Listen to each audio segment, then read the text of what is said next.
자, 오늘은 열등감에서 탈출하고 행복하게 사는 법이라는 주제로 이야기해 보도록 하겠습니다. 자, 저에겐 친구가 한 명 있어요. 근데 저랑 같이 이 동네에서 친하게 지내는 친구가 있는데, 그 친구의 삶은 저랑 너무나 다릅니다. 일단 그 친구는 저랑 똑같은 학교를 나왔습니다. 그러니까 같은 한국인 출신이고 학교도 같은 곳 나오고, 그러니까 어떻게 보면 공평한 조건을 가지고 있다라고 보면 되죠. 근데 그 친구랑 얘기해 보면 늘 열등감에 쩔어 삽니다. 자, 저 같은 경우는 직장 생활할 때 9 to 5에 월화수목 금만이라고, 토요일 일요일은 일 안 합니다. 그 월화수목 금만이라고 9 to 5죠. 아침 9시 출근, 저녁 5시 퇴근인데, 뭐 좀 널널한 날은 아침 10시, 11시쯤에 출근한 적도 있고 퇴근을 오후 4시에 한 적도 있어요. 그러니까 저는 굉장히 널널한 삶을 살고 있어요. 그래서 제가 솔직히 말하면 미국에 살고 있는 미국 주류 사회에 잘 나가는 백인 엔지니어들과 비교해 봤을 때 제 삶은 전혀 퀄리티가 떨어지지 않습니다. 워라밸 괜찮고 연봉도 그 정도 걔네들보다 뭐 잘 받았으면 잘 받았지 못 받지 않고, 미국 사회에 저는 잘 접근했다라고 생각하고, 미국 주류 사회에 미국에 나가고 자란 백인들에 비해서 밀리지 않습니다. 그래서 솔직히 말씀드리면 저는 미국 사회를 살아갈 때 열등감이 없어요. 뭐 지금 당장 뭐 백인들만 모인 상류 사회에 저를 혼자 갖다 놔더라도 꿀리지 않습니다. 아시겠죠? 그런 마인드셋을 가지게 되어 있어요. 자, 근데 제 친구 같은 경우는 똑같은 미국 사회를 살아가는데 매일 밤 11시까지 일합니다. 그리고 아침 7시에 출근한대요. 그러니까 아침 7시 출근, 밤 11시 퇴근이면 얘는 도대체 몇 시간을 일하는 겁니까? 진짜 안 좋죠. 그리고 가끔은 얘는 토요일도 일합니다. 왜 이렇게 워라밸 안 좋게 살아갈까요? 똑같은 미국을 살아가고 있는 똑같은 학교 나온 인간인데 왜 그런지 얘기해 드릴게요. 이 친구 마음이 늘 불안하기 때문이에요. 늘 미국인들에 대한 열등감으로 가득 차 있어요. 그래서 이 친구는 내가 미국 사회에서 미국인들을 제끼고 성공하려면 미국인보다 2배, 3배 열심히 살아야 된다는 생각에 사로잡혀 있어요. 그런 생각 강하게 사로잡혀 있어요. 제가 그래서 가끔 만날 때마다 얘랑 밥 먹으면서 제발 그렇게 살지 말라. 제발 그렇게 살지 말라고 하는데 얘는 열등감 때문에 그렇게 살 수가 없는 거예요. 늘 힘들고 지치면서 살고 있어요. 자, 그럼 왜 이 친구는 이렇게 됐을까? 이 친구 됐을까 보면은 이게 사실은 아버지와 관계가 중요한 거예요. 그래서 아버지와의 관계. 자, 그래서 저 같은 경우는 아들을 키우고 있어요. 아들을 키우는데 항상 제가 아들에게 어떤 마인드셋으로 아들에게 다가가냐면, 아들이 항상 자신 있게 세상을 살기 위해, 그가 자신감 있게 세상을 살기 위해 저의 최선의 노력을 다합니다. 자, 최근에 이제 저희 아들이 취미가 뭐냐면 종이접기예요. 종이접기를 되게 좋아해요.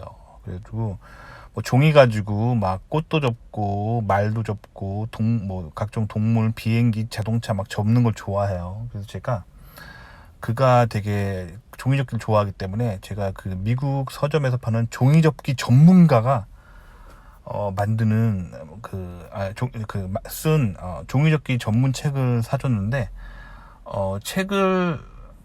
그 책이 완전 정말 굉장히 어드밴스드한 종이접기를 하는 책이라서 얘가 몇 번 해보니 너무 어렵다고, 너무 아빠 너무 어려워 이거 못하겠어 그러는 거예요. 자, 그럴 때는 굳이 푸시하면서 너 종이접기 달인이 돼야 돼 라고 푸시하는 게 아니라, 제가 그 책을 그래서 읽지 말라고 했어요. 그리고 본인이 읽기 편한 쉬운 종이접기 책을 보면서 열심히 또 종이접기 접으라고 했습니다. 그러면 이렇게 자기가 할 수 있는 범위 내에서 인조이 하면서 살 수 있어야 돼요. 그럴 때 사람이 자아가 행복해지고 열등감이 안 생기게 됩니다. 이해하셨죠? 제가 이런 생각을 가지게 된 게 미국 친구들의 영향 때문이었어요. 저도 한국에서 여러분들과 똑같은 그 주입식 교육을 받고 자랐고, 학벌 위주의, 그리고 어렸을 때부터 부모들의 그 닥달을 받으면서 자랐던 세대예요. 그래서 늘 공부 잘해야 되고 막 그런 강박관념에 시달렸던 저입니다. 그래서 늘 좋은 학교 가야 되고, 내 에너지가 100이면 그 100을 풀로 발휘해서 진짜 좋은 데 들어가야 인생 성공하는 거고, 늘 그렇게 생각했었어요. 그러다가 제가 박사과정 때 제 친구를 만났는데, 그 백인 친구인데, 그 친구 때문에 제 인생이 많이 변하게 됐어요. 그 친구 같은 경우는 뭐 제 영상 보시는 분이 알겠지만, 저는 미국에서 10위권 정도 하는 곳에서 박사과정을 나왔습니다. 근데 그 백인 친구가 원래 그 붙었던 학교가 미국에서 랭킹 2등 하는 학교에 붙었습니다. 그래서 거기서 박사과정을 하려고 하다가 제가 나왔던 10위권으로 옮겨왔어요. 그래서 제가 그걸 물어봤어요. 왜 거기서 옮겨왔냐? 그랬더니 그 학교 가보니까 너무 공부 빡세게 하는 곳이라서 자기 능력으로 거길 다녔을 때 늘 공부만 하고 살아야, 거의 헉헉거리면서 공부만 하고 살아야 겨우 따라갈 수 있을 것 같아가지고, 요 학교는 조금 자기 실력으로 내려다볼 수 있어서 왔다고 하는 거예요. 그래서 처음엔 좀 기분 나빴어요. 그래, 나를 내려다보고 싶어서 왔다고. 처음에 기분 나빴는데, 이 친구의 삶을 보면서 그게 무슨 말인지 알 것 같아요. 그러니까 자기 능력이 랭킹 2등 하는 학교 겨우 붙을 정도면은, 거기 가면 거기서 바닥일 거 아니에요. 꼴등. 그렇게 가느니 자기 눈을 낮춰서 10위권으로 눈을 낮춰서 와서 거기서 상위권에 속하면서 그냥 자기 에너지를 풀로 발휘하지 않아도 적당히 해도 상위권을 유지하는 삶이 좋다는 거죠. 그 철학이에요. 그래서 그 철학대로 살면은 널널하게 살 수 있는 거예요. 무슨 말인지 알겠죠? 자, 그 마찬가지 원리로 제가 이제 과학고, 뭐 특목고, 외고, 뭐 이런 데 들어가는, 소위 말하는 특목고 다니는 사람들에 대해서 저는 되게 부정적으로 봅니다. 왜 그러냐면, 저 학교 다닐 때 특히 한국에서 학부 다닐 때 특목고 출신 친구들이 몇몇 있었는데, 참고로 저는 한국에서 인서울에 있는 학교를 나왔어요. 근데 뭐 초일루 명문대는 아니고 그냥 인서울에 있는 그냥 적당한 괜찮은 학교에 나왔습니다. 근데 그 학교 출신, 특목고 출신들이 좀 있었는데, 대화를 해보면 뭐 거의 이런 식이에요. 특목고에서 자기는 꼴등이었다. 그래서 거의 밑바닥 인생 취급받았는데 이 학교로 왔다. 뭐 거의 그런 겁니다. 그러니까 뭐 인서울에 있는 대학교들이 대부분 괜찮은 학교들이에요. 근데 특목고 출신들은 뭐 예를 들면 반에서 40명이 정원이다 하면 거의 30명 정도가 랭킹 1등 하는 학교에 갑니다. 그런 분위기예요. 그러니까 40명 중에 30명이 랭킹 1등 하는 학교에 가고, 그리고 나머지 한 10명 중에서 한 5명이 랭킹 2등, 3등 정도 하는 학교에 가는 거지. 그래서 인서울에 있는 학교 들어오면은 그 특목고에서는 거의 인생 낙오자예요. 인생 낙오자.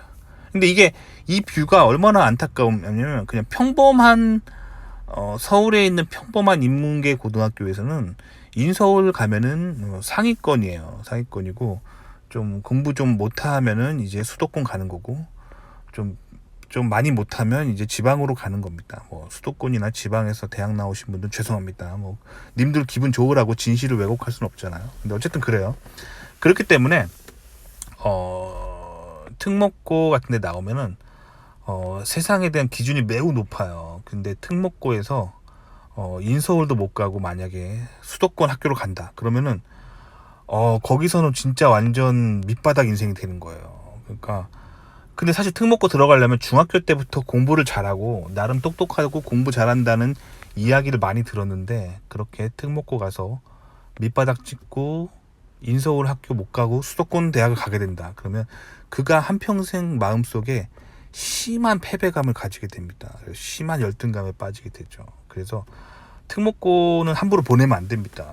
특목고 가서 뭐 거기서 특목고에서도 막 전교 1, 2등 해서 뭐 세계적인 미국의 명문대를 진학하든지 아니면 한국 최고의 명문대를 가서 거기서도 꽈톱해서 뭐 그러는 거 아니라면 특목고 함부로 잘못 보냈다가 심한 열등감에 쌓이게 됩니다. 아시겠죠? 그러니까 사람이 자기가 어느 정도 열심히 했을 때는 어느 정도 성취감을 느낄 수 있는 환경이 좋은 거예요. 근데 한국식 교육은 늘 뭔가 잘해야 된다. 그리고 엄마들이 막 특목고 보내려고 그러고 뭐 우열반 보내려고 그러고 뭐든 공부 잘하는 애들 틈으로 무조건 집어넣으려고 하죠. 근데 그러다가 거기서 하위권에 속하게 되면 열등감이 생기게 되는 거예요. 그렇기 때문에 요 체인을 끊으셔야 돼요.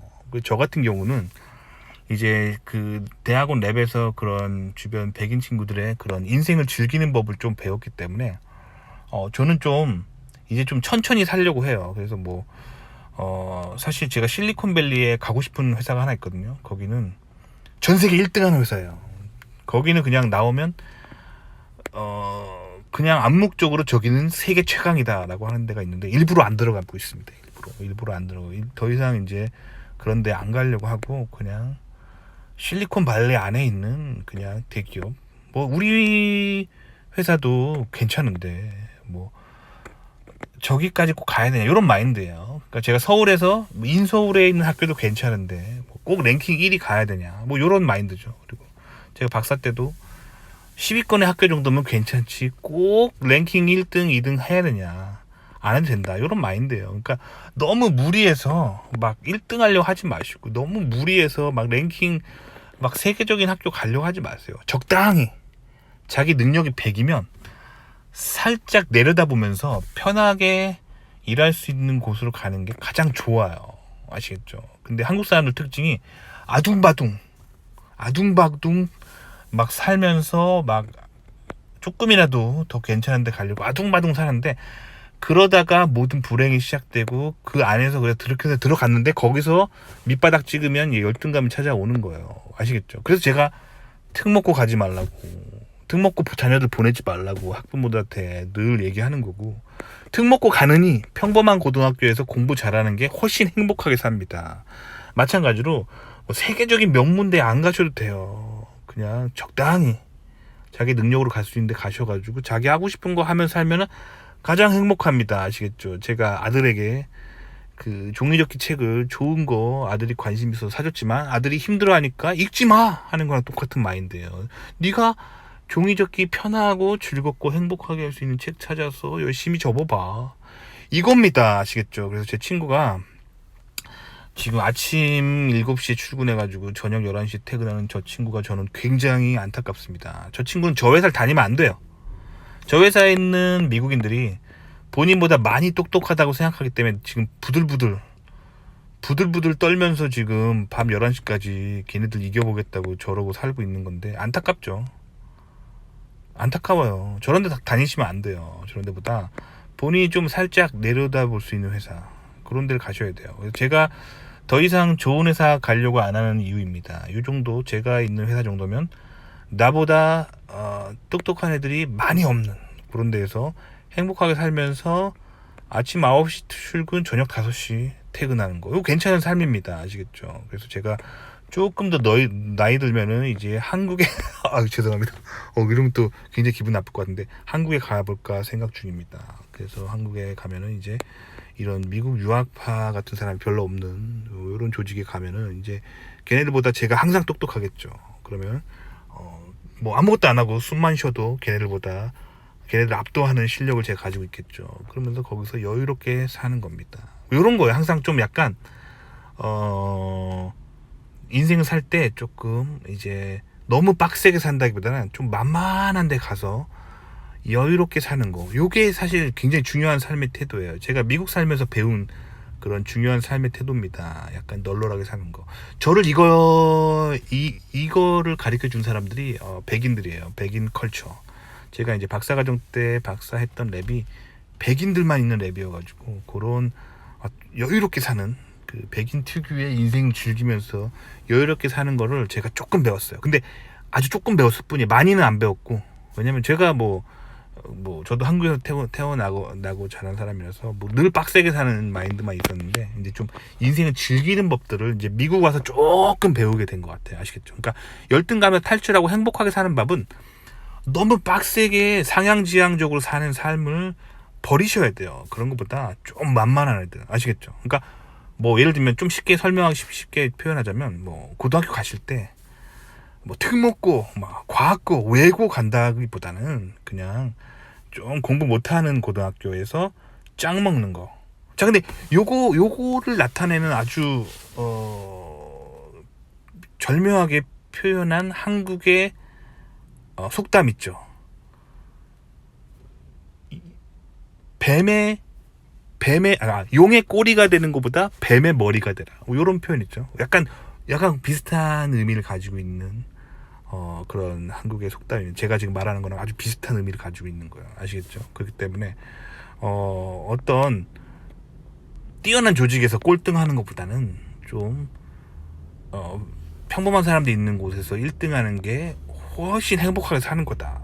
그거를 제가 좀 말씀드리고 싶어요. 그러니까 여러분들이 미국 유학 준비할 때 막 세계적인 막 랭킹 좋은데 가려고 막 랭킹 테이블 놓고 막 아둥바둥 하지 마시고요. 그냥 적당한 데 가세요. 그러면 그게 제일 행복해요. 무리하게 좋은 학교 가면은 그거 되게 불행합니다. 되게 불행해요. 아시겠죠? 그러니까 그런 의미에서 특히 이제 제가 요즘 이 채널 운영하다 보니까 제 채널에 이제 특목고 나오신 분들 좀 있거든요. 알고 있어요. 근데 특목고 나오신 분들 특징이 그 고등학교 때 그 경험했던 극한의 서바이벌을 경험하면서 마음 안에 깊은 열등감이 있어요. 이 사람들 제가 봤을 때 좀 치유받아야 돼요. 뭔가 심리 상담이나 뭐 심한 분들은 좀 정신과 치료가 필요할 만큼 심한 열등감에 쩔어 있는 사람이 되게 많거든요. 그러니까 님들은 특히 특목고 출신들은 특히 이제 앞으로 남은 인생에서 고등학교 때 받았던 그 열등감이라는 깊은 상처, 그 똑똑한 애들 속에서 죽도록 공부했는데 꼴등했었던 그 아픔 있잖아요. 그거를 치유하셔야 돼요. 그러기 위해서는 좀 님이 생각했을 때 님보다 좀 멍청한 애들 있는 데 있잖아요. 그런 학교에서 좀 크게 공부하지 않았는데도 막 1등 해보고 뭐 이런 경험들을 좀 하면서 달콤한 뭐랄까 꿀을 좀 빨아보는 시절이 좀 필요합니다. 이럴 때 사람이 좀 치유가 되거든요. 아시겠죠? 그러니까 특히 특목고 나오신 분들은 막 좋은 학교 가려고 아둥바둥 하지 마세요. 아시겠죠? 그러니까 열등감에 탈출하고 행복하게 사는 법은 그냥 적당한 조직에서 적당하게 살 수 있는 곳을 찾아서 적당히 사는 겁니다. 너무 인류 하지 마세요. 아시겠죠? 그래서 제가 사실 미국에서 만난 많은 그런 엘리트 중에서 이렇게 불행하게 사는 사람들이 되게 많아요. 그거 되게 안타까워가지고 오늘은 이 영상 만들어 봅니다.